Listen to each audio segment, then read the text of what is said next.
നൃത്തത്തെയും അതിൻ്റെ പവിത്രതയെയും ഏറെ ബഹുമാനിച്ചുകൊണ്ടാണ് ഞങ്ങൾ ഈ വീഡിയോ തയ്യാറാക്കിയിരിക്കുന്നത്. നൃത്തത്തിലെ ശാസ്ത്രീയമായ വശങ്ങളിൽ എന്തെങ്കിലും പോരായ്മകൾ ഞങ്ങളുടെ ഭാഗത്തു നിന്നുണ്ടായിട്ടുണ്ടെങ്കിൽ അത് നിങ്ങൾ ക്ഷമിക്കുമെന്ന് കരുതുന്നു. നിങ്ങളുടെ സ്നേഹപൂർവമായ നിർദ്ദേശങ്ങൾ താഴെ കമൻറ്റ് ചെയ്യാവുന്നതാണ്. റെയിൽവേ ട്രാക്കിന് തൊട്ടടുത്തുള്ള ഒരു ചെറിയ ചേരി പ്രദേശം തുരുമ്പിച്ച ടിൻ ഷീറ്റുകളും പ്ലാസ്റ്റിക് കവറുകളും കൊണ്ട് മറച്ച ഒരു കൂരയ്ക്കുള്ളിൽ ഒരു പെൺകുട്ടി ഉണർന്നിരിപ്പുണ്ട്. ലോകം അവൾക്ക് നൽകിയത് ദാരിദ്ര്യത്തിന്റെ കനലുകൾ മാത്രമായിരുന്നു. റെയിൽവേ ട്രാക്കിലൂടെ കടന്നു പോകുന്ന ട്രെയിനിന്റെ ഇരമ്പൽ കേട്ടാണ് അവളുടെ ഓരോ ദിവസവും തുടങ്ങുന്നത്. ആ ഇരമ്പലിൽ അവളുടെ സ്വപ്നങ്ങളുടെ ശബ്ദം ആരും കേൾക്കാതെ പോകുന്നു. ഈ നഗരത്തിന് രണ്ട് മുഖങ്ങളുണ്ട്. ഒന്ന് വെളിച്ചത്തിൽ കുളിച്ചു നിൽക്കുന്ന കൊട്ടാരങ്ങൾ, മറ്റൊന്ന് ഈ തുരുമ്പിച്ച ഷീറ്റുകൾക്ക് താഴെ ശ്വാസം മുട്ടുന്ന സ്വപ്നങ്ങൾ. 10 വയസ്സുകാരിയായ ഗൗരിക്ക് ലോകം നൽകിയത് ദാരിദ്ര്യത്തിന്റെ കനലുകൾ മാത്രമായിരുന്നു. പക്ഷേ ആ കനലുകൾക്കിടയിലും അവളുടെ ഉള്ളിൽ ഒരു സ്വപ്നം ബാക്കിയുണ്ടായിരുന്നു. ചില കുട്ടികൾ ജനിക്കുന്നത് തന്നെ അവരുടെ വിധിയുമായിട്ടാണ്. ഗൗരിയുടെ കാര്യത്തിൽ അതവളുടെ പാദങ്ങളിലായിരുന്നു. ആരും പഠിപ്പിക്കാതെ തന്നെ സംസാരിക്കാൻ തുടങ്ങുന്നതിന് മുൻപ് അവൾ താളം പിടിക്കാൻ തുടങ്ങിയിരുന്നു. ദൈവം അറിഞ്ഞു നൽകിയ കഴിവ് എന്നാണ് നാട്ടുകാർ അതിനെ വിശേഷിപ്പിച്ചത്. അവൾ ചുവട് വെക്കുമ്പോൾ ആ കുഞ്ഞു പാദങ്ങളിൽ ഒരസാമാന്യമായ കൃത്യതയുണ്ടായിരുന്നു. അമ്മ ജാനകിക്ക് ഒരൊറ്റ ആഗ്രഹമേ ഉണ്ടായിരുന്നുള്ളൂ. ഇത്രയും കഴിവുള്ള തന്റെ മകളെ ഈ നാട്ടിലെ അറിയപ്പെടുന്നൊരു നർത്തകിയാക്കണം. ചില്ലിക്കാശ് ബാക്കിയില്ലെങ്കിലും അവളുടെ നൃത്ത പഠനത്തിനായി അവർ ഓരോ രൂപയും കരുതി വെച്ചു. തന്റെ മകൾ ചിലങ്കയണിഞ്ഞ് വേദിയിൽ നിൽക്കുന്നത് സ്വപ്നം കണ്ട് ആ അച്ഛനും അമ്മയും സന്തോഷത്തോടെ ജീവിച്ചു. പക്ഷേ വിധി അവർക്കായി കരുതി വെച്ചത് മറ്റൊരു തിരക്കഥയായിരുന്നു. മഴ പെയ്യുന്ന ഒരു വൈകുന്നേരം റെയിൽവേ സ്റ്റേഷന് സമീപമുള്ള വലിയ ഗോഡൌണിൽ നിന്ന് അച്ഛന്റെ മൃതദേഹം കൊണ്ടുവരുന്നു. ചുമട്ടു തൊഴിലാളിയായ അച്ഛന്റെ പെട്ടെന്നുള്ള മരണം ആ കുടുംബത്തിന്റെ താളം തെറ്റിച്ചു. ജാനകി അലമുറയിട്ട് കരഞ്ഞു. 5 വയസ്സുകാരിയായ ഗൗരി ആരുമില്ലാത്തവളെ പോലെ ഒരു മൂലയിൽ ചുരുണ്ടുകൂടിയിരുന്നു. അച്ഛന്റെ മരണത്തോടെ ഗൗരിയുടെ പാദങ്ങളിലെ ആ താളം നിലച്ചു. കരുതി വെച്ച സമ്പാദ്യമെല്ലാം അച്ഛന്റെ മരണാനന്തര ചടങ്ങുകൾക്കും കടം വീട്ടാനുമായി തീർന്നു. ഒരു നിമിഷം കൊണ്ട് ആ സ്വർണ്ണക്കൂട് തകർന്നു വീണു. നൃത്തം പഠിക്കണമെന്ന മോഹം ആ മണ്ണെണ്ണ വിളക്കിന്റെ വെട്ടത്തിലെ പുക പോലെ എങ്ങോ മാഞ്ഞുപോയി. പാളത്തിലൂടെ ഒരു ചരക്ക് തീവണ്ടി വലിയ ശബ്ദത്തിലൂടെ കടന്നുപോയി. ആ കൂര ആകെ വിറയ്ക്കുന്നുണ്ട്. ഗൗരി പതുക്കെ എഴുന്നേറ്റ് അരികിൽ കിടന്ന് ശ്വാസം മുട്ടി ചുമയ്ക്കുന്ന അമ്മ ജാനകിയെ നോക്കി. ജാനകിയുടെ നെറ്റിയിൽ അവൾ കൈവച്ച് നോക്കി. പനി വിട്ടുമാറിയിട്ടില്ല. ഗൗരി അമ്മയെ ഉണർത്താതെ പതുക്കെ എഴുന്നേറ്റ് പാത്രത്തിൽ ബാക്കിയുള്ള കുറച്ച് വെള്ളമെടുത്ത് മുഖം കഴുകി. അവൾ ജനലിൽ കൂടി പുറത്തേക്ക് നോക്കി. ആകാശത്തിലെ നക്ഷത്രങ്ങളെ നോക്കി നിന്നു. പെട്ടെന്ന് റെയിൽവേ ട്രാക്കിന്റെ താളത്തിനൊപ്പം അവൾ അറിയാതെ തന്റെ കൈകൾ വായുവിൽ ചലിപ്പിച്ചു. വിരലുകൾ കൊണ്ട് പതാകമുദ്രയും ശിഖരമുദ്രയും അവൾ വായുവിൽ വരച്ചു. ട്രെയിനിന്റെ ആ ഇരമ്പൽ അവൾക്കൊരു തബലയുടെ താളം പോലെ തോന്നിച്ചു. ചെളി നിറഞ്ഞ ആ മണ്ണിൽ വിണ്ടുകീറിയ പാദങ്ങൾ കൊണ്ട് അവൾ ഒരു ചെറിയ ചുവട് വെച്ചു. ആ നിമിഷം അവൾ ഒരു ചേരിയിലെ പെൺകുട്ടിയല്ല, ഒരു സ്വർഗീയ നർത്തകിയാണ്. സമയം രാവിലെ 7 മണിയായി. വെയിൽ പരന്നു തുടങ്ങുന്നു. ഗൗരിയും അമ്മ ജാനകിയും കൂടി നടന്നു പോവുകയാണ്. ജാനകി ഓരോ ചുവടിലും കിതയ്ക്കുന്നുണ്ട്. അവർ നടന്നു പോകുന്നത് നഗരത്തിലെ പ്രശസ്തമായ കലാക്ഷേത്ര നൃത്തവിദ്യാലയത്തിന്റെ കൂറ്റൻ മതിലിനരികിലൂടെയാണ്. അമ്മേ നോക്കിയേ, ആ ഗേറ്റ് തുറന്നു. എത്ര ഭംഗിയുള്ള പട്ടുടുപ്പുകൾ ആ കുട്ടികൾ ഇട്ടിരിക്കുന്നത്. അവരുടെ കയ്യിലുള്ള ആ ചിലങ്കകൾ കണ്ടോ അമ്മേ, വെള്ളി പോലെ തിളങ്ങുന്നു. അതണിഞ്ഞാടുമ്പോൾ എന്ത് രസമായിരിക്കും അല്ലേ? നിറഞ്ഞ കണ്ണുകളോടെ ജാനകി ഗൗരിയോട് പറഞ്ഞു. മോളെ, അത് കാണാൻ കൊള്ളാം, പക്ഷേ അത് നമ്മുടെ ലോകമല്ല. നമ്മൾ ജനിച്ചത് മറ്റുള്ളവരുടെ അഴുക്ക് കഴുകിക്കളയാനാണ്. ആ മതിലിനപ്പുറം സ്വർഗമാണ് മോളെ. അവിടെ ഭാഗ്യമുള്ളവർക്ക് മാത്രമേ കയറാൻ പറ്റൂ. നമ്മൾ ഇപ്പുറത്തെ അഴുക്കുചാലിൽ ജീവിക്കാൻ വിധിക്കപ്പെട്ടവർ. നീ വേഗം നടക്ക്, ആ വീട്ടിലെ പണി തീർക്കാനുള്ളതാ. നഗരത്തിലെ ഒരു വലിയ വീടിന്റെ പിന്നാമ്പുറത്ത് അമ്മയെ സഹായിക്കുകയാണ് ഗൗരി. അവളുടെ കൈകളിൽ സോപ്പ് പത നിറഞ്ഞിരിക്കുന്നു. പക്ഷേ അവളുടെ കാതുകൾ ആ മതിലിനപ്പുറം കേൾക്കുന്ന താളത്തിലാണ്. അവൾ അറിയാതെ ആ താളത്തിനൊപ്പം കൈകൾ ചലിപ്പിച്ചു. പെട്ടെന്ന് വീട്ടുടമസ്ഥയായ സ്ത്രീ അങ്ങോട്ട് വന്നു. എന്താടി നോക്കി നിൽക്കുന്നത്? നേരം എത്രയായി? ഈ തുണിയൊക്കെ ഇന്ന് ഉണങ്ങണ്ടേ? വെറുതെ ഓരോന്ന് സ്വപ്നം കണ്ടിരുന്നാൽ നിനക്ക് കഞ്ഞി കുടിക്കാൻ വകയുണ്ടാവില്ല. ക്ഷമിക്കണം അമ്മേ. ഭയത്തോടെ ഗൗരി തല താഴ്ത്തിയിരുന്നു. കൂരയ്ക്കുള്ളിൽ മണ്ണെണ്ണ വിളക്കിന്റെ വെട്ടത്തിൽ ജാനകി ഗൗരിക്ക് ഒരു പ്ലേറ്റ് കഞ്ഞിയും ചമ്മന്തിയും നൽകി. അവൾ തളർന്നിരിക്കുകയാണ്. നീ എന്താ മോളെ ഒന്നും കഴിക്കാത്തത്? പകൽ മുഴുവൻ പണിയെടുത്തതല്ലേ, നല്ല വിശപ്പുണ്ടാവുമല്ലോ.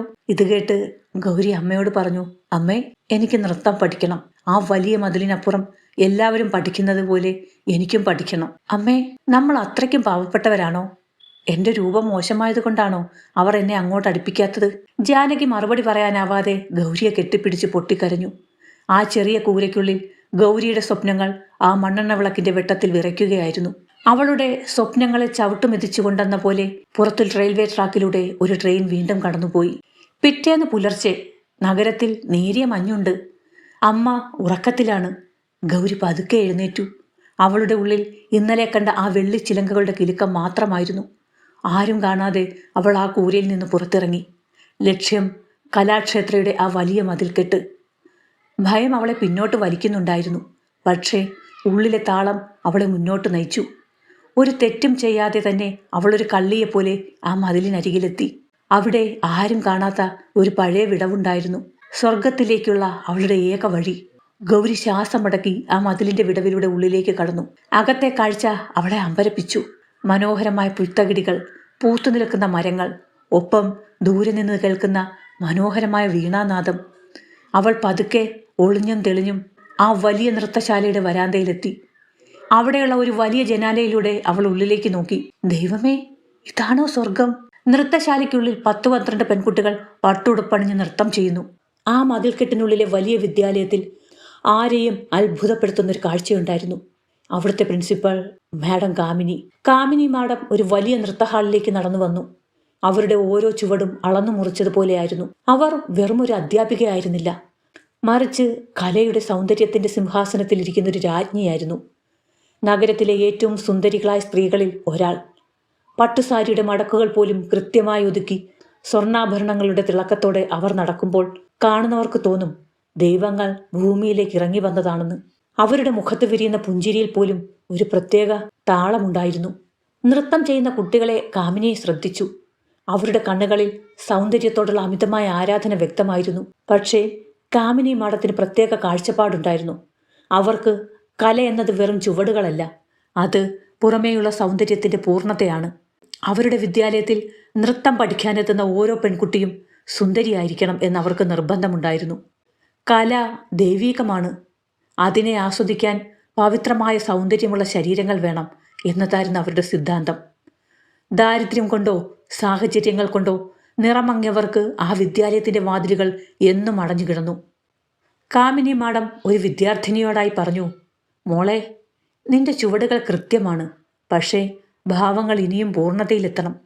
നീ ഇത്രയും സുന്ദരിയായിരുന്നിട്ടും ആ സൗന്ദര്യം നിന്റെ നൃത്തത്തിൽ പ്രതിഫലിക്കുന്നില്ലെങ്കിൽ അത് കലയെ അപമാനിക്കുന്നതിന് തുല്യമാണ്. കാമിനി മാഡത്തിന്റെ ആ വലിയ വിദ്യാലയത്തിൽ അറിവിനേക്കാൾ കൂടുതൽ സൗന്ദര്യത്തിന് പ്രാധാന്യം നൽകപ്പെട്ടിരുന്നു. ആ മതിലുകൾ തകർക്കാൻ ഗൗരിയുടെ മുന്നിൽ വലിയൊരു പോരാട്ടമായിരുന്നു കാത്തിരുന്നത്. ദാരിദ്ര്യത്തോടും അതോടൊപ്പം സൗന്ദര്യത്തോടുള്ള ഈ അന്ധമായ ആരാധനയോടും. അവരുടെ കയ്യിലുള്ള ഒരു ചെറിയ വടി തറയിൽ താളമിടുന്നുണ്ട്. നിർത്തൂ അനന്യ, നിന്റെ കൈകൾ വിടരുന്നത് ഒരു താമരപ്പൂ വിരിയുന്നത് പോലെയാകണമെന്ന് ഞാൻ എത്ര വട്ടം പറഞ്ഞു. ഭാവങ്ങളിൽ ആ ഒരു ഐശ്വര്യം വരണം. സൗന്ദര്യമില്ലാത്ത ചലനങ്ങൾക്ക് കലയിൽ സ്ഥാനമില്ല. ഗൗരി ഇത് കേട്ടൊന്നും അവൾ തന്റെ കൈകൾ നോക്കി. തുണി അലക്കി വിണ്ടുകീറിയ വിരലുകൾ, കറുത്തുപോയ നഖങ്ങൾ. അവൾക്ക് സ്വയം ഒരു അപകർഷതാബോധം തോന്നി. പെട്ടെന്നൊരു കാറ്റു വീശി. ജനാലയുടെ കഥകൊന്ന് ശബ്ദിച്ചു. കാമിനി മാഡം പെട്ടെന്ന് തിരിഞ്ഞു നോക്കി. ആ ഡാൻസ് പഠിപ്പിക്കുന്ന ടീച്ചറുടെ കണ്ണുകൾ തന്നിലേക്ക് എത്തി നോക്കുന്നതിന് മുമ്പേ അവൾ ഓടി മറിഞ്ഞിരുന്നു. നൃത്ത വിദ്യാലയത്തിന്റെ മതിലിന്റെ വിടവിലൂടെ അവൾ പുറത്തേക്കിറങ്ങി ഒന്ന് ശ്വാസം വിട്ടതും ആ അരണ്ട വെളിച്ചത്തിൽ തന്റെ മുന്നിൽ നിൽക്കുന്ന രൂപം കണ്ട് അവൾ സ്തംഭിച്ചു പോയി. അത് മറ്റാരുമായിരുന്നില്ല, അവളുടെ അമ്മയായിരുന്നു. ദേഷ്യം കൊണ്ട് ജാനകിയുടെ കണ്ണുകൾ ചുവന്നിരുന്നു. ഗൗരിയെ കാണാതെ പരിഭ്രാന്തിപ്പെട്ട് ഇറങ്ങിയതായിരുന്നു ജാനകി. തന്റെ മകൾ എവിടെയുണ്ടാകുമെന്ന് ആ അമ്മയ്ക്ക് ഉറപ്പായിരുന്നു. ഒരിക്കലും തുറക്കപ്പെടാത്ത ആ വലിയ വാതിലുകൾക്ക് മുന്നിൽ വീണ്ടും മകൾ പോയത് അവരുടെ ഉള്ളിൽ തീ കോരിയിട്ടു. നീ എന്തിനാ മോളെ വീണ്ടും ഇവിടെ വന്നത്? ആ നൃത്തശാലയുടെ പടിവാതിൽക്കൽ ചെന്ന് നിൽക്കുമ്പോൾ നിനക്ക് ഓർമ്മയില്ലേ നമ്മൾ ആരാണെന്ന്? പണമില്ലാത്ത നമുക്ക് ഈ ആഡംബരമൊന്നും പറ്റില്ലെന്ന് ഞാൻ എത്ര വട്ടം നിന്നോട് പറഞ്ഞിട്ടുണ്ട്. ഗൗരി മറുപടി പറയാനാവാതെ തറയിലേക്ക് നോക്കി നിന്നു. ജാനകി അവളുടെ കയ്യിൽ പിടിച്ചു വലിച്ചുകൊണ്ട് മുന്നോട്ട് നടന്നു. ഗൗരിയുടെ കണ്ണുകൾ നിറഞ്ഞു തുളുമ്പുന്നുണ്ടായിരുന്നു.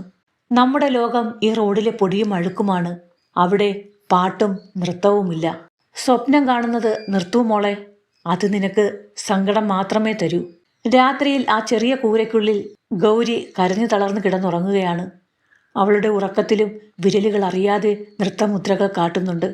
ജാനകി അത് നോക്കി കുറച്ചു നേരം നിന്നു. കുറച്ചു മുമ്പ് മകളെ ശാസിച്ചെങ്കിലും അവളുടെ ആഗ്രഹത്തെ അത്ര പെട്ടെന്ന് തള്ളിക്കളയാൻ ആ അമ്മയ്ക്ക് കഴിഞ്ഞില്ല.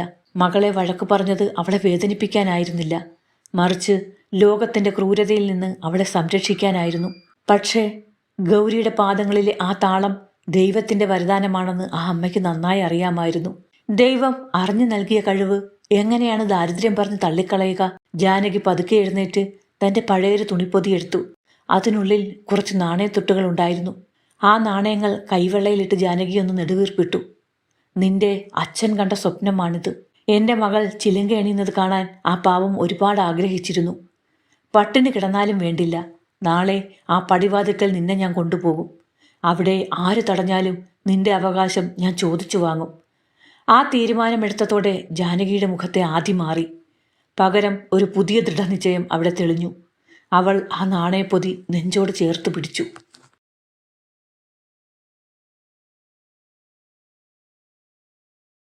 രാവിലെ 8 മണി. കലാക്ഷേത്രയുടെ മുറ്റം നിറയെ വില കൂടിയ കാറുകൾ വന്നു നിൽക്കുന്നു. പട്ടുടുപ്പണിഞ്ഞ കുട്ടികൾക്കിടയിലൂടെ നിറം മങ്ങിയ വസ്ത്രം ധരിച്ച ജാനകി ഗൗരിയുടെ കൈപിടിച്ച് മുന്നോട്ട് നടക്കുകയാണ്. ഗൗരിയുടെ ഉള്ളിൽ ഭയമാണ്. ഇന്നലെ ഈ മതിലിന്റെ നിഴലിൽ ഒളിച്ചു നിന്നവളാണ് ഗൗരി. പക്ഷെ ഇന്ന് അവൾക്ക് കൂട്ടിനായി അമ്മയുണ്ട്. ആ കൈകൾക്ക് ലോകത്തിലെ ഏതു വലിയ ഗേറ്റും തള്ളി തുറക്കാനുള്ള കരുത്തുണ്ടായിരുന്നു. നൃത്തശാലയുടെ അകത്തളം. വലിയ നിലവിളക്കിന് മുന്നിൽ പ്രൗഢിയോടെ ഇരിക്കുന്ന കാമിനി മാഡം. അവർ ഒരു കുട്ടിയുടെ നൃത്തം തിരുത്തിക്കൊടുക്കുകയാണ്. പെട്ടെന്ന് നിഴൽ തട്ടിയപ്പോൾ അവർ തിരിഞ്ഞു നോക്കി. വിയർത്ത് കുളിച്ചു നിൽക്കുന്ന ജാനകിയെയും ഗൗരിയെയും കണ്ട് അവരുടെ പുരികം ചുളിഞ്ഞു. ആരാണത്? ഇവിടെ ക്ലാസ് നടക്കുകയാണ്. ഭിക്ഷ ചോദിക്കാനാണെങ്കിൽ ഗേറ്റിന് പുറത്തു നിൽക്കണമെന്നറിയില്ലേ? ജാനകി ഒട്ടും പതറാതെ മുന്നോട്ട് നടന്നു. ഗൗരി അമ്മയുടെ പിന്നിൽ പതുങ്ങി നിന്നു. ജാനകി തന്റെ അരയിൽ തിരികിയിരുന്ന ആ പഴയ തുണിപ്പൊതിയെടുത്ത് കാമിനി മാഡത്തിന്റെ മുന്നിലെ മേശപ്പുറത്തേക്ക് വെച്ചു. നാണയങ്ങൾ കിലുങ്ങുന്ന ശബ്ദം ആ ഹാളിലാകെ മുഴങ്ങി. ഭിക്ഷ ചോദിക്കാൻ വന്നതല്ല മാഡം, എന്റെ മകളെ നൃത്തം പഠിപ്പിക്കാൻ വന്നതാണ്. ഈ പൊതിയിലുള്ളത് ഞങ്ങളുടെ സ്വപ്നമാണ്. ഇത് ഫീസായെടുത്ത് എന്റെ മകളെ കൂടെ ഇവിടെ പഠിപ്പിക്കണം. കാമിനി മാഡം ആ നാണയപ്പൊതിയെ ഒന്ന് നോക്കി. പിന്നെ ഗൗരിയെയും. അവളുടെ ആ വേഷവും പേടിച്ചരണ്ട മുഖവും കണ്ടപ്പോൾ അവരുടെ മുഖത്തൊരു പരിഹാസം വിരിഞ്ഞു. പണമോ? നിന്റെ ഈ ചില്ലിക്കാശാണോ പണം? നോക്കൂ, നൃത്തം എന്നത് വെറുമൊരു ചലനമല്ല, അതിനൊരു ഐശ്വര്യം വേണം, ആഭിജാത്യം വേണം. ഈ രൂപവുമായി വന്നാൽ ഇവളെ ഞാൻ എവിടെ നിർത്താനാണ്? എൻ്റെ ഈ കുട്ടികൾക്കിടയിലോ? മുറിവേറ്റ സിംഹത്തെപ്പോലെ ജാനകി മുരണ്ടു. രൂപമാണോ മാഡം കലയളക്കുന്നത്? ആ മതിലിനപ്പുറം നിന്ന് ഇവൾ ചുവട് വയ്ക്കുന്നത് ഞാൻ കണ്ടിട്ടുണ്ട്. ആരും പഠിപ്പിക്കാതെ തന്നെ ഇവളുടെ ഉള്ളിൽ ഒരു കലയുണ്ട്. പണമില്ലാത്തത് കൊണ്ടാണോ മാഡം ഈ പടിവാതിൽക്കൽ നിന്ന് ഞങ്ങളെ ഓടിക്കുന്നത്? ജാനകിയുടെ വാക്കുകൾ കേട്ട് കാമിനി മാഡത്തിന്റെ ഗർവ്വ അല്പം ഉലഞ്ഞു. ചുറ്റുമുള്ള കുട്ടികൾ അടക്കം പറഞ്ഞ് ചിരിക്കാൻ തുടങ്ങുന്നു. പെട്ടെന്ന് പുറത്തൊരു വലിയ കാർ വന്നു നിൽക്കുന്ന ശബ്ദം കേട്ടു. വില കൂടിയ വസ്ത്രങ്ങൾ ധരിച്ച ഗാംഭീര്യമുള്ള ഒരാൾ അകത്തേക്ക് വന്നു. അത് അനന്യയുടെ അച്ഛൻ രമേഷ് ആയിരുന്നു. കൂടെ മകൾ അനന്യയുമുണ്ട്. രമേഷ് പുച്ഛത്തോടെ ആ നാണയപ്പൊതിയിലേക്ക് നോക്കി. എന്താ കാമിനി മാഡം ഇവിടെ നടക്കുന്നത്? ഈ നൃത്തവിദ്യാലയത്തിന്റെ നിലവാരം ഇത്രയ്ക്ക് താഴെ പോയോ? വഴിയിൽ ഭിക്ഷ ചോദിക്കുന്നവരൊക്കെ ഇപ്പോൾ അകത്ത് കയറാൻ തുടങ്ങിയോ? ഇല്ല രമേഷ്, ഇവരുടെ മകളെ പഠിപ്പിക്കണമെന്ന് പറഞ്ഞു വന്നതാ. ഇത് കേട്ട് രമേഷ് പരിഹാസത്തോടെ ചിരിച്ചു. പഠിപ്പിക്കാനോ? നോക്കൂ മാഡം, എന്റെ മകൾ അനന്യ പഠിക്കുന്ന അതേ തറയിൽ ഈ തെരുവ് ബാലികയും ചുവടുവെക്കണമെന്നാണോ നിങ്ങൾ പറയുന്നത്? ആഡംബരവും പാരമ്പര്യമുള്ളവർക്കും വേണ്ടിയുള്ളതാണ് ഈ കല. ഇങ്ങനെയുള്ളവരെ കൂടെ ചേർത്താൽ അതെന്റെ മകൾക്കും ഈ വിദ്യാലയത്തിനും വലിയ അപമാനമാണ്. രമേഷിന്റെ വാക്കുകൾ കേട്ട് ഗൗരിയുടെ കണ്ണുകൾ നിറഞ്ഞു. അവൾ അമ്മയുടെ കൈകളിൽ മുറുക്കി പിടിച്ചു. അനന്യയും മറ്റു കുട്ടികളും ഗൗരിയുടെ വസ്ത്രം നോക്കി അടക്കം പറഞ്ഞ് ചിരിച്ചു. രമേഷ് ജാനകിയുടെ നേരെ തിരിഞ്ഞു. നിന്റെ ഈ ചില്ലിക്കാശുമായി എവിടെയാ വന്നതെന്ന് നിനക്ക് ബോധ്യമുണ്ടോ? പണമില്ലാത്തവർക്ക് സ്വപ്നം കാണാൻ അവകാശമില്ലെന്ന് നീ നിന്റെ മകളെ പഠിപ്പിക്കണം. അവളെയും കൊണ്ട് ഇവിടുന്ന് ഇറങ്ങിക്കോ. ഇത് കേട്ട് ജാനകി വിറയ്ക്കുന്ന ശബ്ദത്തിൽ പറഞ്ഞു. സാർ, പണമില്ലായിരിക്കും, പക്ഷേ ഇവൾക്ക് കഴിവുണ്ട്. അവളുടെ നൃത്തം ഒന്ന് കാണാൻ പോലും നിങ്ങൾക്ക് മനസ്സില്ലല്ലോ. ഇത് കേട്ട് കാമിനി മാഡം അവജ്ഞയോടെ പറഞ്ഞു. നീ കേട്ടല്ലോ രമേഷ് പറഞ്ഞത്. ഇവിടുത്തെ ഫീസിനെക്കുറിച്ച് നിനക്കൊരു ധാരണയുമില്ല. നിന്റെ ഈ നാണയത്തുട്ടുകൾ എണ്ണി തീർക്കാൻ പോലും ഞങ്ങൾക്ക് സമയമില്ല. സെക്യൂരിറ്റി, ഇവരെ പുറത്താക്കൂ. ഇത് കേട്ട് രമേഷ് ആ മേശപ്പുറത്തിരുന്ന നാണയപ്പൊതി ജാനകിയുടെ നേരെ വലിച്ചെറിഞ്ഞു. നാണയങ്ങൾ ആ സിമന്റ് തറയിൽ ചിതറിത്തെറിച്ചു. ഗൗരി കരഞ്ഞുകൊണ്ട് ആ നാണയങ്ങൾ ഓരോന്നായി പെറുക്കിയെടുത്തു. ആ തറയിൽ വീണത് വെറും നാണയങ്ങളായിരുന്നില്ല, ഒരച്ഛൻ്റെയും അമ്മയുടെയും വിയർപ്പിന്റെ തുള്ളികളായിരുന്നു. പണത്തിന് മുന്നിൽ കലയും കഴിവും തോറ്റുപോയ നിമിഷം. രമേഷിന്റെ അഹങ്കാരവും കാമിനി മാഡത്തിന്റെ ഗർവം ഗൗരിയുടെ ഉള്ളിലെ ആ കൊച്ചു നർത്തകിയെ കൊന്നുകളഞ്ഞെന്ന് അവർ കരുതി. ഗൗരി ആ പടിയിറങ്ങി ഗേറ്റിന് പുറത്തെത്തി. അവൾ ആ വലിയ മതിൽക്കെട്ടിലേക്ക് ഒരിക്കൽ കൂടി നോക്കി. ആ നോട്ടത്തിൽ സങ്കടത്തേക്കാൾ വലിയൊരു ദൃഢനിശ്ചയമായിരുന്നു. ജാനകി അവളെ കെട്ടിപ്പിടിച്ച് വിതുമ്പി. മോളെ, നിന്നെ പഠിപ്പിക്കാൻ ഈ അമ്മയ്ക്ക് കഴിയില്ലെന്ന് തോന്നുന്നു. ഗൗരി കണ്ണുനീർ തുടച്ചുകൊണ്ട് പറഞ്ഞു. ഇല്ലമ്മേ, അവർ പറഞ്ഞത് തെറ്റാണെന്ന് ഞാൻ തെളിയിക്കും. ഈ മതിലിനിപ്പുറം നിന്ന് ഞാൻ ആടുന്നത് ഒരു ദിവസം അവർക്ക് നോക്കി നിൽക്കേണ്ടി വരും. അവളുടെ വാക്കുകൾ ഉറച്ചതായിരുന്നു. കലാക്ഷേത്രയുടെ ഗേറ്റുകൾ ഗൗരിക്ക് മുന്നിൽ അടഞ്ഞെങ്കിലും പ്രകൃതി അവൾക്കായി ഒരു വഴി തുറന്നു കൊടുത്തിരുന്നു. നൃത്തവിദ്യാലയത്തിന്റെ മതിലിനോട് ചേർന്ന് നിൽക്കുന്ന പടുകൂറ്റൻ വാഗമരം. അതിന്റെ ചില്ലകൾ മതിലിന് മുകളിലൂടെ നൃത്തശാലയുടെ ജനാലയ്ക്ക് വരെ നീളുന്നുണ്ട്. ഗൗരി ആ മരത്തിന്റെ ഏറ്റവും ഉയർന്ന കൊമ്പിലിരിക്കുകയാണ്. താഴെ സെക്യൂരിറ്റിക്കാർ കാവലുണ്ടെങ്കിലും ഇലകൾക്കിടയിൽ ഒളിച്ചിരിക്കുന്ന അവളെ ആരും കാണുന്നില്ല. ആ ജനാലയിലൂടെ നോക്കിയാൽ ഉള്ളിൽ കാമിനി മാഡം കുട്ടികളെ നൃത്തം പഠിപ്പിക്കുന്നത് വ്യക്തമായി കാണാം. ആ വലിയ വാഗമരമായിരുന്നു അവളുടെ ഗുരുവും വിദ്യാലയവും. കാമിനി മാഡം അകത്തു നൽകുന്ന ഓരോ നിർദ്ദേശവും ആ മരക്കൊമ്പിലിരുന്ന് ഗൗരി ഹൃദയസ്ഥമാക്കി. മുദ്രകളും ചുവടുകളും കണ്ണുകളുടെ ചലനവും അവൾ ആ ഇലകൾക്കിടയിലൂടെ ഒപ്പിയെടുത്തു. പകൽ സമയം കത്തുന്ന വെയിലിലും ഗൗരി ആ മരക്കൊമ്പിലിരുന്ന് ജനാലക്കിലേക്ക് കണ്ണും നട്ടിരിക്കും. കുട്ടികൾ കാമിനി മാഡം തെയ് തെയ് തിത്തി തെയ് എന്ന് താളമിടുമ്പോൾ അവൾ മരക്കൊമ്പിലിരുന്നു കൊണ്ട് തന്നെ തൻ്റെ വിരലുകൾ കൊണ്ട് ആ മുദ്രകൾ അനുകരിക്കും.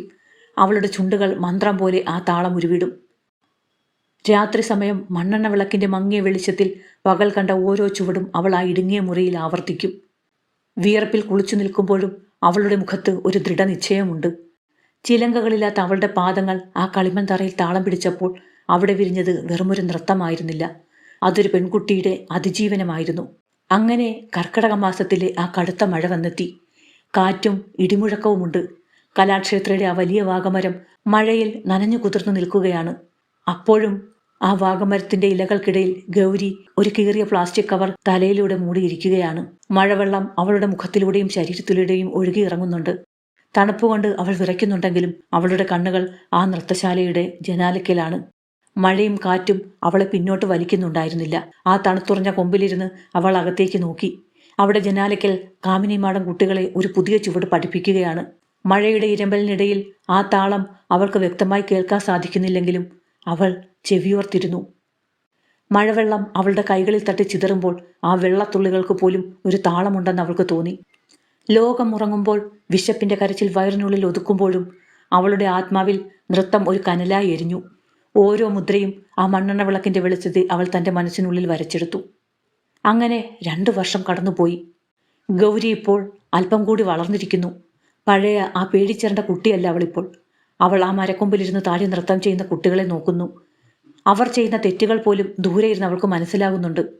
ആ മരക്കൊമ്പിലിരുന്ന് അവൾ പതുക്കെ കൈകൾ വിടർത്തി ഒരു നൃത്തമുദ്ര കാട്ടുന്നു. ആ നോട്ടത്തിൽ ഒരു വലിയ കലാകാരിയുടെ ഗാംഭീര്യമുണ്ട്.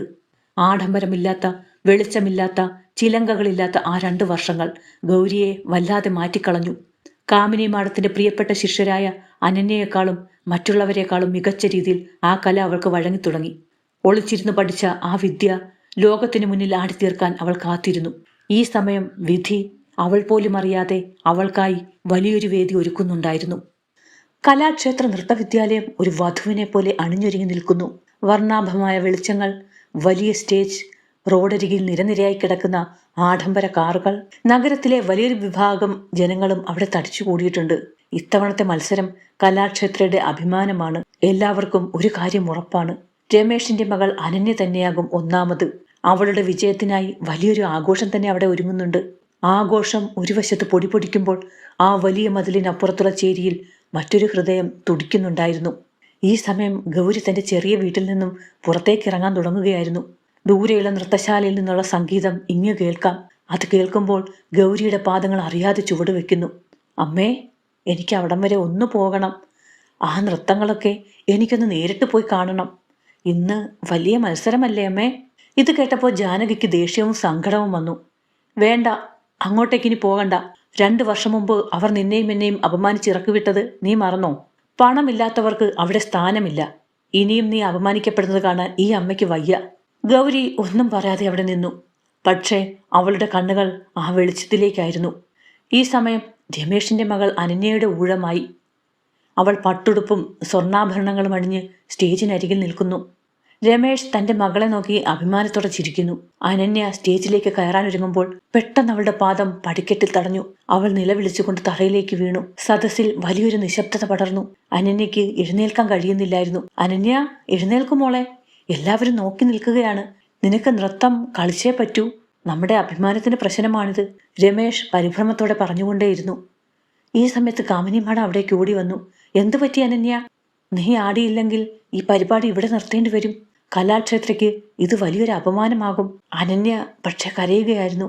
അവൾക്ക് ചുവടുവെക്കാൻ പോയിട്ട് നിൽക്കാൻ പോലും കഴിയുന്നില്ല. സദസ്സിൽ ആളുകൾ പരിഹസിച്ചു തുടങ്ങുന്നു. കാമിനി മാഡം എന്തു ചെയ്യണമെന്നറിയാതെ പകച്ചു നിന്നു. ഈ സമയത്തും അനൗൺസർ മൈക്കിലൂടെ വിളിച്ചു പറയുന്നുണ്ടായിരുന്നു, അടുത്തത് കലാക്ഷേത്രയുടെ അനന്യ അവതരിപ്പിക്കുന്ന ഭരതനാട്യം. വിധികർത്താക്കൾ അക്ഷമരായി നോക്കുന്നു. കാണികൾക്കിടയിൽ മുറുമുറുപ്പ് തുടങ്ങി. കാമിനി മാഡത്തിന്റെ അഭിമാനം മണ്ണിലടിയാൻ പോകുന്ന നിമിഷം. മാഡം, ഞാൻ കളിക്കാം. കലാക്ഷേത്രയുടെ പേര് ഇന്നിവിടെ തകരില്ല. ഞാൻ തയ്യാറാണ്. ഇരുളിൽ നിന്നും ആ ശബ്ദം കേട്ട ഭാഗത്തേക്ക് ഞെട്ടലോടെ കാമിനി മാഡം തലയുയർത്തി. ആയിരക്കണക്കിന് ആളുകളുടെ ആ വലിയ സദസ്സിന് പിന്നിൽ നിന്ന് ഇരുളിന്റെ മറപ്പറ്റി ഒരു രൂപം മുന്നോട്ട് വന്നു. അവൾ പതുക്കെ ജനക്കൂട്ടത്തിനിടയിലൂടെ സ്റ്റേജിന്റെ അടുത്തേക്ക് നടന്നു. അവളുടെ കണ്ണുകളിൽ ഭയമില്ലായിരുന്നു, പകരം ഒരഗ്നി ഉണ്ടായിരുന്നു. ആരും പ്രതീക്ഷിക്കാത്ത ഒരാൾ. പണത്തിനു മുന്നിൽ തോറ്റുപോകുമെന്ന് ലോകം വിധിയെഴുതിയ ആ പെൺകുട്ടി. അവൾക്ക് മുന്നിൽ ഇപ്പോൾ അടഞ്ഞ ഗേറ്റുകളില്ല. അവളുടെ ഉള്ളിലെ താളം അവളെ നയിക്കുകയായിരുന്നു. നിറം മങ്ങിയ ഒരു പാവാടയും ബ്ലൗസും ധരിച്ച ഗൗരി സ്റ്റേജിന്റെ പടിക്കെട്ടിൽ നിൽക്കുകയാണ്. അവൾ കാമിനി മാഡത്തെയും രമേഷിനെയും മാറി മാറി നോക്കി. എല്ലാവരും വിസ്മയത്തോടെ ഈ മുഷിഞ്ഞ പെൺകുട്ടിയെ നോക്കി നിൽക്കുകയാണ്. സ്റ്റേജിന്റെ അരികിൽ നിൽക്കുന്ന ഗൗരിയെ കണ്ട് കാമിനി മാഡത്തിന്റെയും രമേഷിന്റെയും മുഖം ദേഷ്യം കൊണ്ട് ചുവന്നു. തങ്ങൾ തോറ്റു നിൽക്കുന്ന ഈ നിമിഷം ഈ പാവപ്പെട്ട പെൺകുട്ടി അത് മുതലെടുക്കാൻ വന്നതാണെന്ന് അവർക്ക് തോന്നി. രമേഷ് ഗൗരിയുടെ നേരെ കൈ ചൂണ്ടി ആക്രോശിച്ചു. നിനക്ക് എത്ര ധൈര്യമുണ്ടെങ്കിൽ നീ ഞങ്ങളുടെ മുന്നിൽ വന്നിത് പറയും? എന്റെ മകൾക്ക് പറ്റാത്തത് നീ ചെയ്യുമെന്നോ? അഴുക്കു പുരണ്ട നിന്റെ ഈ വേഷവുമായി നീ ഇവിടെ നിന്ന് ഇറങ്ങിപ്പോ. കാമിനി മാഡവും ദേഷ്യം കൊണ്ട് അലറി. ഗൗരി, ഇത് പിച്ചക്കാർക്ക് കയറി വരാനുള്ള സ്ഥലമല്ല. എന്റെ നൃത്തശാലയുടെ അന്തസ്സ് കളയാൻ നീ നോക്കണ്ട. സദസ്സിലുണ്ടായിരുന്ന മറ്റു കുട്ടികളുടെ രക്ഷിതാക്കളും രമേഷിനെ അനുകൂലിച്ചു. ഞങ്ങളുടെ മക്കൾക്ക് കിട്ടാത്ത അവസരം ഈ വഴിപോക്കയ്ക്ക് കൊടുക്കരുത് എന്നവർ ഒച്ചവെച്ചു. പക്ഷേ പരിപാടി കവർ ചെയ്യാൻ വന്ന മാധ്യമപ്രവർത്തകരും സോഷ്യൽ മീഡിയ ഇൻഫ്ലുവൻസർമാരും ഗൗരിയെ പിന്തുണച്ചു. ഇവിടെ മറ്റൊരു കുട്ടിക്ക് ആടാൻ പറ്റുന്നില്ല. ഈ പെൺകുട്ടി തയ്യാറാണെങ്കിൽ എന്തുകൊണ്ടൊരവസരം നൽകിക്കൂടാ? ജനങ്ങൾക്ക് കലയാണ് വേണ്ടത്, പണമല്ല. സദസ്സിൽ ബഹളം മുറുകി. മാധ്യമങ്ങളുടെ ക്യാമറകൾ ഗൗരിയിലേക്കും കാമിനി മാഡത്തിലേക്കും തിരിഞ്ഞു. ലൈവ് വീഡിയോകൾ കണ്ടുകൊണ്ടിരുന്ന ആയിരക്കണക്കിന് ആളുകൾ കമന്റുകൾ ഇടാൻ തുടങ്ങി. ഒടുവിൽ യാതൊരു വഴിയുമില്ലാതെ തന്റെ വിദ്യാലയത്തിന്റെ പേര് ചീത്തയാകാതിരിക്കാൻ കാമിനി മാഡത്തിനത് സമ്മതിക്കേണ്ടി വന്നു. അവർ അനിഷ്ടത്തോടെ പറഞ്ഞു, ശരി, നിന്റെ വിധി നീ തന്നെ തീരുമാനിച്ചോ. പക്ഷേ ഒരു കാര്യം നീ ഓർക്കണം, നീ അവിടെ ചെന്ന് തെറ്റിച്ചാൽ നിന്നേക്കാൾ വലിയൊരു അപമാനം നിന്റെ അമ്മയ്ക്ക് വേറെ ഉണ്ടാവില്ല. ഇത് കേട്ട് രമേഷും അനന്യയും തലതാഴ്ത്തി നിന്നു. ഒരു തെരുവു ബാലികയുടെ ദയയിൽ തങ്ങളുടെ വിദ്യാലയത്തിന്റെ അഭിമാനം തൂങ്ങി നിൽക്കുന്നത് അവർക്ക് സഹിക്കാനായില്ല. അനന്യ കരഞ്ഞുകൊണ്ട് തന്റെ അച്ഛന്റെ കൈ പിടിച്ചു. മകളെ അന്വേഷിച്ച് ആ ആൾക്കൂട്ടത്തിനിടയിലേക്ക് വന്ന ജാനകി ഇതൊക്കെ കണ്ട് സ്തംഭിച്ചു നിൽക്കുകയായിരുന്നു. തന്റെ മകൾ ആ വലിയ സ്റ്റേജിലേക്ക് കയറാൻ പോകുന്നത് അവർക്ക് വിശ്വസിക്കാനായില്ല.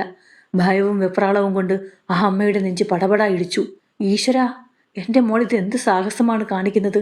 അവർ അവളെ തല്ലി പുറത്താക്കുമോ? മോളെ, നീ എന്തിനാ ഇങ്ങോട്ട് വന്നത്? ഇതൊന്നും ഗൗരിയുടെ മനസ്സിലെ ആ അഗ്നിയെ തടുക്കാനായില്ല.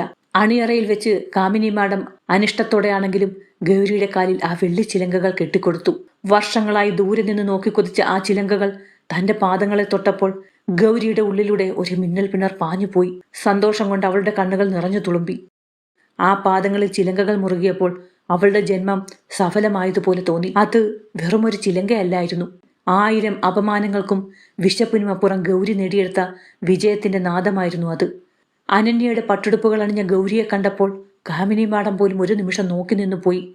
ആ വേഷത്തിൽ അവൾ ഒരു സാക്ഷാൽ നർത്തകിയായി മാറി. സ്റ്റേജിലേക്ക് കയറുന്നതിന് മുൻപ് ഗൗരി ഓടി വന്ന് തന്റെ അമ്മ ജാനകിയുടെയും പിന്നെ കാമിനി മാഡത്തിന്റെയും പാദങ്ങൾ തൊട്ട് വന്ദിച്ചു.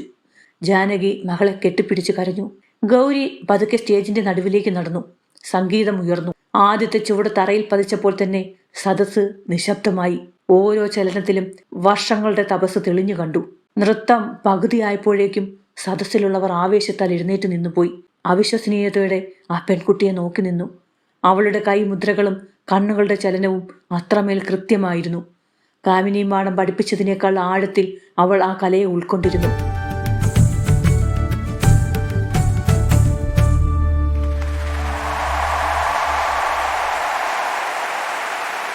നൃത്തം അവസാനിച്ചു. ആയിരക്കണക്കിന് ആളുകളുടെ കരഘോഷം കൊണ്ട് ആ നൃത്തശാല പ്രകമ്പനം കൊണ്ടു. സ്റ്റേജിൽ കിതച്ചു നിൽക്കുന്ന ഗൗരിയുടെ അടുത്തേക്ക് കാമിനി മാഡവും സംഘവും പതുക്കെ നടന്നു ചെന്നു. നൃത്തം കഴിഞ്ഞ് കിതച്ചു നിൽക്കുന്ന ഗൗരിയുടെ കയ്യിലേക്ക് ഒരാൾ മൈക്ക് കൈമാറി. സദസ്സിൽ വലിയൊരു നിശബ്ദത പടർന്നു.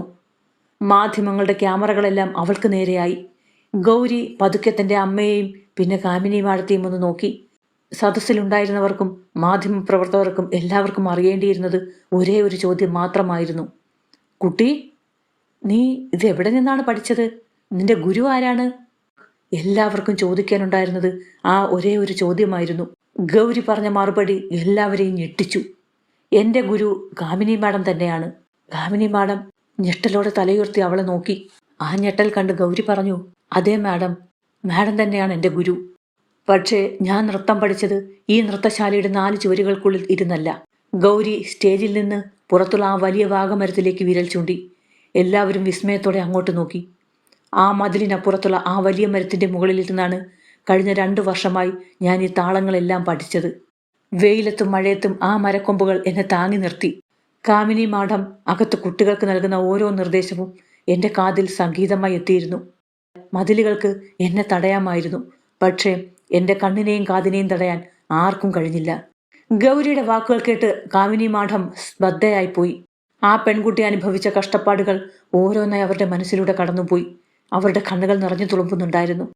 അന്ന് മാഡം എന്നെ ഇറക്കി വിട്ടപ്പോൾ എനിക്ക് സങ്കടമായിരുന്നു. പക്ഷേ പിന്നീട് എനിക്ക് തോന്നി, ആ അപമാനമില്ലായിരുന്നുവെങ്കിൽ എനിക്ക് ഇത്രയും വലിയൊരു വാശി ഉണ്ടാകുമായിരുന്നില്ല. മരക്കൊമ്പിലിരുന്ന് പഠിക്കുമ്പോൾ ഞാൻ കണ്ടത് വെറുമൊരു നൃത്തമല്ല, എൻ്റെ അമ്മയുടെയും അച്ഛൻ്റെയും സ്വപ്നമായിരുന്നു. പണമില്ലാത്തവർക്ക് കല വഴങ്ങില്ലെന്ന് പറഞ്ഞവർക്ക് മുന്നിൽ എൻ്റെ വിയർപ്പ് കൊണ്ട് ഈ മണ്ണ് നനച്ച് ഞാൻ ആടി തീർക്കാൻ ആഗ്രഹിച്ചു. കാമിനി മാഡം ഓടി വന്ന് ഗൗരിയെ കെട്ടിപ്പിടിച്ചു. സദസ്സിലെ പലരും കണ്ണീർ തുടയ്ക്കുന്നുണ്ടായിരുന്നു. ഗൗരിയുടെ അമ്മ ജാനകി അഭിമാനത്തോടെ കൈകൾ കൂപ്പി നിന്നു. കാമിനി മാഡം മൈക്കിലൂടെ വിതുമ്പലോടെ പറഞ്ഞു, ഇന്ന് ഇവൾ എൻ്റെ ശിക്ഷയല്ല, ഈ വിദ്യാലയത്തിൻ്റെ അഭിമാനമാണ്. ഇത്രയും വലിയൊരു പാഠം എന്നെ ആരും പഠിപ്പിച്ചിട്ടില്ല. സ്റ്റേജിൻ്റെ നടുവിൽ ഗൗരിയെ ചേർത്ത് പിടിച്ചുകൊണ്ട് കാമിനി മാഡം മൈക്കിന് മുന്നിലേക്ക് വരുന്നു. അവരുടെ വാക്കുകളിൽ ഗൗരവമല്ല, മറിച്ച് ഒരമ്മയുടെ വാത്സല്യമായിരുന്നു. ഇന്ന് ഈ സദസ്സിന് മുന്നിൽ വെച്ച് ഞാൻ ഒരു കാര്യം ഉറപ്പിച്ചു പറയുന്നു. ഗൗരിയുടെ എല്ലാ ഉത്തരവാദിത്തങ്ങളും ഇനി ഈ കലാക്ഷേത്രം ഏറ്റെടുക്കുകയാണ്. അവളുടെ ഉപരിപഠനവും നൃത്തത്തിലെ വിപുലമായ പരിശീലനവും ഇനി എൻ്റെ ചുമതലയാണ്. ലോകമറിയുന്ന വലിയൊരു കലാകാരിയായി അവൾ മാറുന്നതുവരെ ഞാനിനി ഇവളുടെ കൂടെ ഉണ്ടാകും. സദസ്സിൽ നിന്ന് വലിയൊരു കരഘോഷം ഉയർന്നു. ആ വാക്കുകൾ കേട്ട് ജാനകി വിതുമ്പലോടെ ആകാശത്തേക്ക് നോക്കി കൈകൂപ്പി.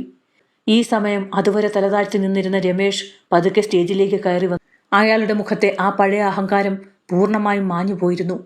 ക്ഷമിക്കണം ഗൗരി, ക്ഷമിക്കണം ജാനകി. പണമല്ല മനുഷ്യൻ്റെ വലിപ്പമെന്ന് ഇന്നെനിക്ക് മനസ്സിലായി. ഇനി നിങ്ങൾ ആ ചേരിയിൽ താമസിക്കരുത്. നഗരത്തിലെ ഏറ്റവും നല്ല സ്ഥലത്ത് നിങ്ങൾക്കായി ഒരു വീട് ഞാൻ നൽകും. എൻ്റെ തെറ്റുകൾക്ക് എനിക്ക് ചെയ്യാവുന്ന ഏറ്റവും ചെറിയ കാര്യമാണിത്. ഈ സമയം കാലിലെ മുറിവ് കാരണം മുടന്തി അനന്യയും അവരുടെ അടുത്തേക്ക് വന്നു. അവൾ ഗൗരിയുടെ അടുത്തേക്ക് വന്നൊന്നും മിണ്ടാതെ അവളെ കെട്ടിപ്പിടിച്ചു. ആ കെട്ടിപ്പിടുത്തത്തിൽ അവരുടെ പിണക്കങ്ങളെല്ലാം അലിഞ്ഞു പോയിരുന്നു. മാധ്യമപ്രവർത്തകർ ആ ദൃശ്യങ്ങളെല്ലാം ക്യാമറയിൽ പകർത്തുന്നുണ്ടായിരുന്നു. സോഷ്യൽ മീഡിയയിൽ ഗൗരിയുടെ വാർത്ത കാട്ടുതീ പോലെ പടർന്നു. മരക്കൊമ്പിലെ നർത്തകി, മരക്കൊമ്പിലെ ഏകലവ്യൻ എന്ന പേരിൽ ലോകം അവളെ ഏറ്റെടുത്തു. ആയിരക്കണക്കിന് ആളുകൾ അവളുടെ ദൃഢനിശ്ചയത്തിന് മുന്നിൽ പ്രണാമം അർപ്പിച്ചു. ഗൗരിയുടെ നൃത്ത വീഡിയോകൾ ലോകമെങ്ങും വൈറലായി. വിദേശ രാജ്യങ്ങളിൽ നിന്ന് പോലും അവൾക്ക് നൃത്തം അവതരിപ്പിക്കാൻ ക്ഷണങ്ങൾ വന്നു തുടങ്ങി. കാലം ഒരുപാട് കടന്നുപോയി. ഇന്ന് ഗൗരി ലോകമറിയുന്ന നർത്തകിയാണ്. പക്ഷേ പ്രശസ്തിയുടെ കൊടുമുടിയിൽ നിൽക്കുമ്പോഴും അവൾ തൻ്റെ വേരുകൾ മറന്നില്ല. ഒരിക്കൽ തനിക്ക് നിഷേധിക്കപ്പെട്ട ആ പവിത്രമായ വിദ്യ അർഹതയുള്ള എല്ലാ പാവപ്പെട്ട കുട്ടികൾക്കും സൗജന്യമായി നൽകാൻ അവൾ ഈ വിദ്യാലയം പണിതു. കല പണക്കാരൻ്റെ ആഭരണമല്ല, അത് കഷ്ടപ്പെടുന്നവൻ്റെ ആത്മാവാണെന്ന് അവൾ ലോകത്തിന് കാണിച്ചു കൊടുത്തു. പ്രൗഢഗംഭീരമായ ഒരു വിദേശ ഓഡിറ്റോറിയം. ഗൗരിയുടെ നൃത്തം അവസാനിക്കുന്നു. സദസ്സ് മുഴുവൻ എഴുന്നേറ്റ് നിന്ന് കൈയടിച്ചു. മുൻനിരയിൽ തന്നെ അമ്മ ജാനകി അഭിമാനത്തോടെ ഇരിക്കുന്നുണ്ട്. അവർക്കടുത്ത് പ്രായമായെങ്കിലും സ്നേഹത്തോടെ കാമിനി മാഡവുമുണ്ട്. കഠിനാധാനവും തളരാത്ത മനസ്സുമുണ്ടെങ്കിൽ ഏതു വലിയ മതിലുകളും നമുക്ക് മുന്നിൽ തകർന്നു വീഴുമെന്ന് ഗൗരി തെളിയിച്ചു. പ്രിയപ്പെട്ടവരെ, ഇതാണ് ഗൗരിയുടെ കഥ. ജീവിതം നമുക്ക് മുന്നിൽ വാതിലുകൾ അടയ്ക്കുമ്പോൾ തളർന്നു പോകരുത്. ലക്ഷ്യമുണ്ടെങ്കിൽ പ്രകൃതി തന്നെ നമുക്ക് മുന്നിൽ വഴികൾ തുറന്നു തരും. ആ മരക്കൊമ്പിലിരുന്ന് നൃത്തം പഠിച്ച ഗൗരിയെപ്പോലെ നിങ്ങളുടെ ഉള്ളിലും ഒരു വലിയ സ്വപ്നമുണ്ടെങ്കിൽ അത് നേടിയെടുക്കാൻ പരിശ്രമിക്കുക. പണമല്ല, നിങ്ങളുടെ കഴിവും നിശ്ചയദാർഢ്യവുമാണ് ലോകം ഒരു നാൾ കൈയടിച്ച് സ്വീകരിക്കുക. ഗൗരിയുടെ ഈ പോരാട്ടം നിങ്ങൾക്കിഷ്ടമായെങ്കിൽ തീർച്ചയായും ഈ വീഡിയോ ലൈക്ക് ചെയ്യുക. നിങ്ങളുടെ അഭിപ്രായങ്ങൾ താഴെ കമൻറ്റ് ബോക്സിൽ രേഖപ്പെടുത്താനും മറക്കരുത്. ഇതുപോലെ ഹൃദയസ്പർശിയായ കഥകൾ ഇനിയും കേൾക്കാൻ നമ്മുടെ ഈ ചാനൽ സബ്സ്ക്രൈബ് ചെയ്യുക. അടുത്ത ഒരു വീഡിയോയുമായിട്ട് വീണ്ടും കാണുന്നത് വരെ